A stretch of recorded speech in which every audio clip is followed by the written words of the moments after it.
Tamang luto lang muna tayo ng ginsang.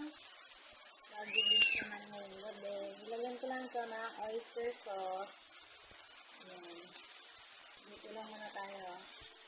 Kasi yung kanina niluto kong sabaw is naubos na. Kaya ngayon, ito naman yung pang-dinner natin. Mamasikas yung nilalagay ko ng oyster sauce kasi mas kasi mas malasa. Ito yung ulam namin for tonight.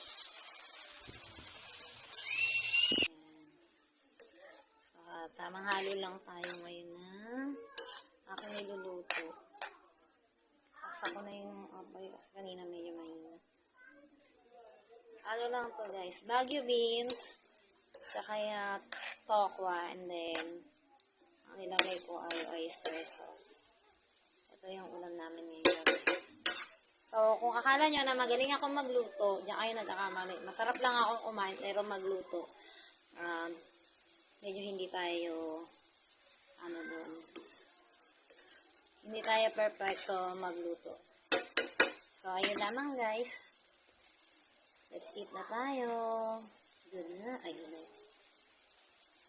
Dinner time pala. Sorry. Bye-bye. Salamat sa panonood.